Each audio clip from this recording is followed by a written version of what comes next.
Warm welcome, dear students. So, in this session, we will be discussing on the most basic and ideal cycle for refrigeration using reversed Carnot cycle. So, all of you are aware that a Carnot cycle could be used for a heat engine, which is the ideal cycle for comparison purposes. Similarly, when all the processes, you know that all the processes are reversible in a Carnot cycle, when all the processes are executed in such a way that heat and work are interchanged, you get a Carnot refrigeration cycle.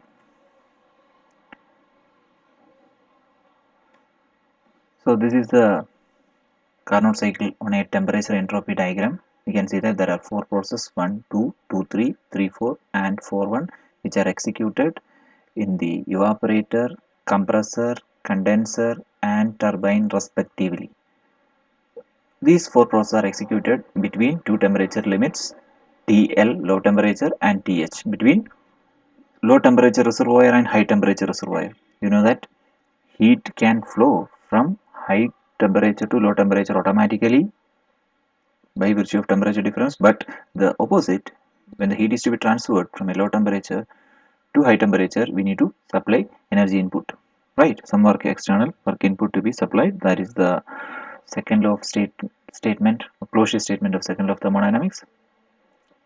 So under that, when a Carnot cycle is executed under the vapor dome or steam dome, that is, there will be a phase change process will be taking place.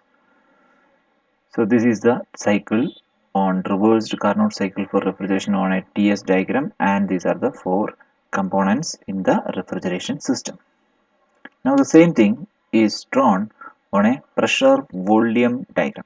On a pressure volume chart, when all these four processes are executed, so you have two isothermal process and two isentropic process.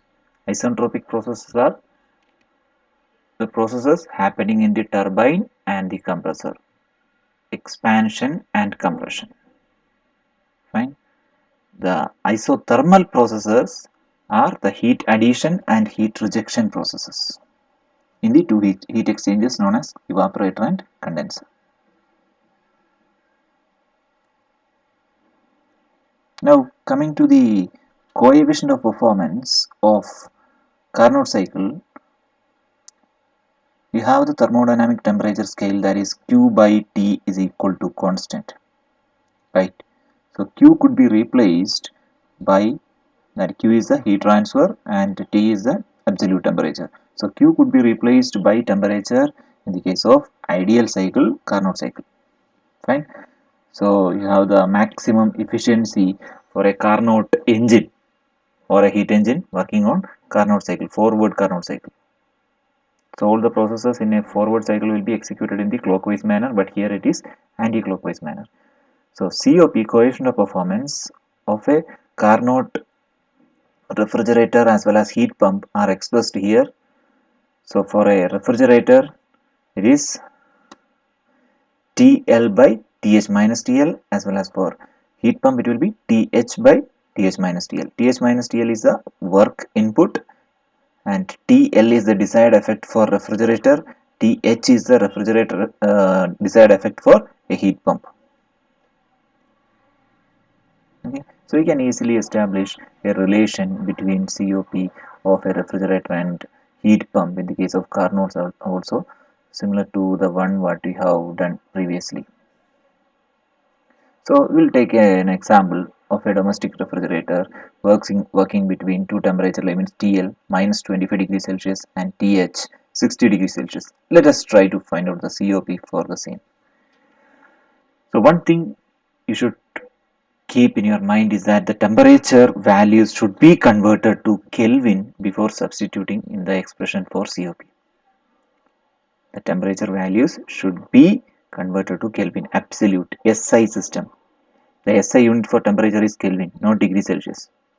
Okay, so you should convert that unless it is delta T, unless it is temperature difference. If it is temperature difference in degree Celsius or in Kelvin, it is the same.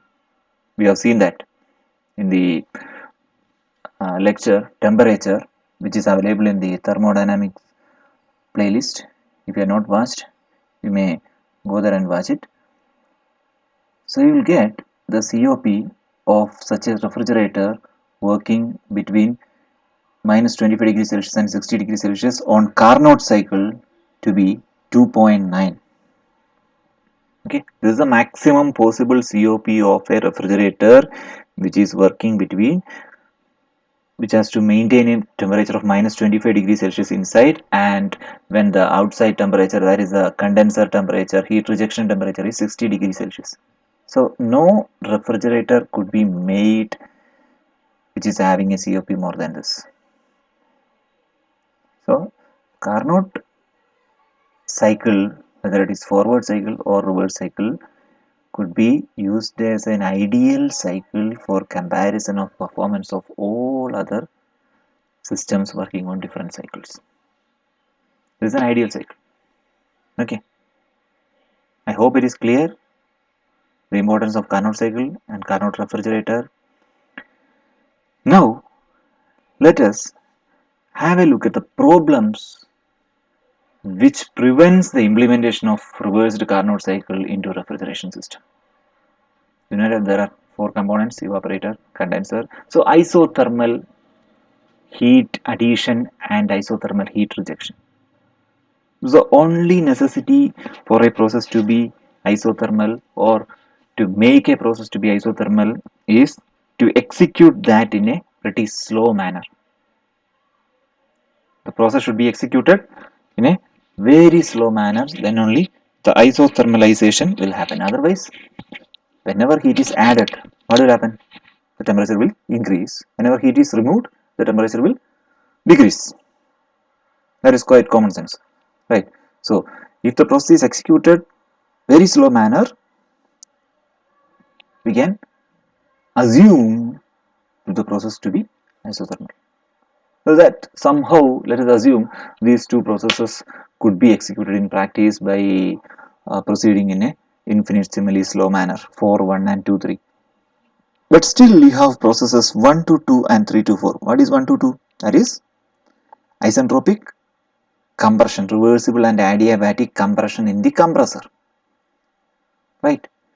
Now look at the entry point to the compressor within the vapor dome, not on the saturated vapor line, but within the dome. That is a saturated liquid vapor mixture.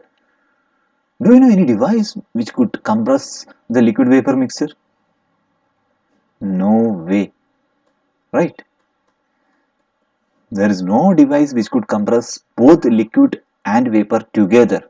You can compress gas using a compressor, right? You can pressurize liquid using a pump, but these two together is impossible. Again, look at the process 3 to 4.